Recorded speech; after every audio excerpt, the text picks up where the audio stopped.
Welcome to Daily Hope. We are in 2 Kings chapter 8. Gehazi, who is Elisha's servant, is in the court of the king of Israel. And the king wants to hear some stories from Elisha's amazing, miraculous ministry.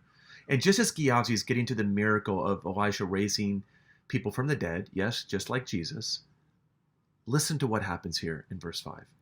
Just as Gehazi was telling the king how Elisha had restored the dead to life, the woman whose son Elijah had brought back to life came to appeal to the king for her house and land.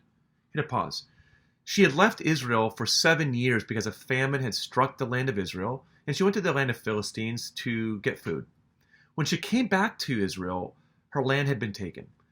And so she's going to the king as a sort of court of appeals to get her land back. Now listen to what happens here. And Gehazi said, "This is the woman, my lord the king, and this is her son, whom Elisha restored to life." The king asked the woman about it, and she told him the whole story. Then he assigned an official to her case and said to him, "Give back everything that belonged to her, including all the income from her land from the day she left the country until now." What a generous act.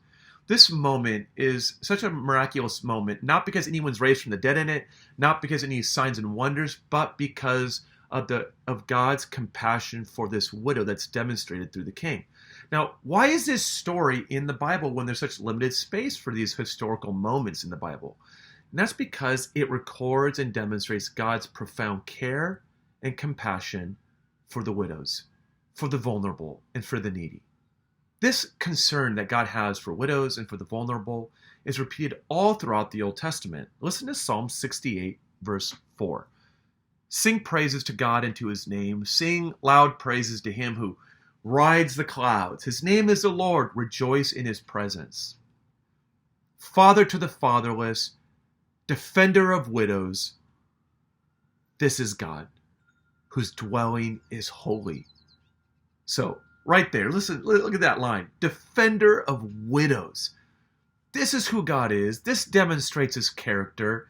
And this is what glorifies God.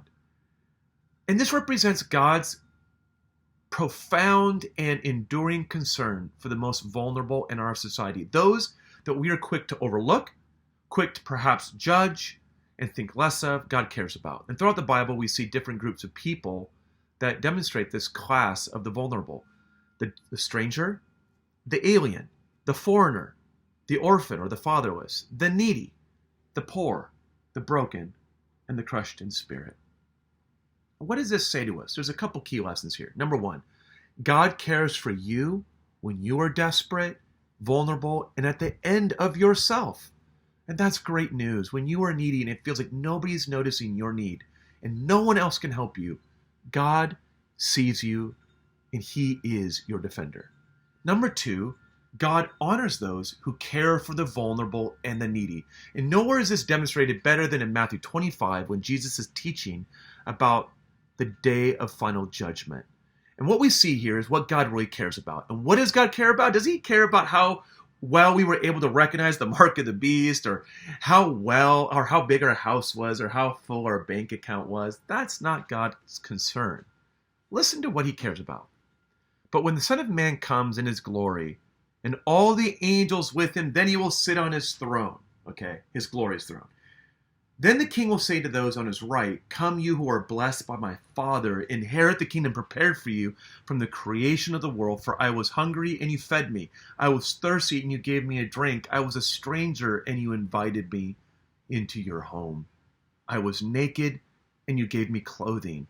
I was sick, and you cared for me.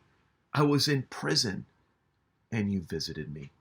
Right? And they're like, "When did we see you, king, in these places?" Verse 40, "I tell you the truth, when you did it to one of the least of these, my brothers and sisters, you're doing it for me." Let's remember this week. When you are vulnerable and needy, God cares for you and he's got your back. When God brings people into our path who are vulnerable and needy, he's giving us the opportunity to glorify him, to show the world that he is still the defender of the needy and the vulnerable. Look for those opportunities and take them. God bless you. Have a great week.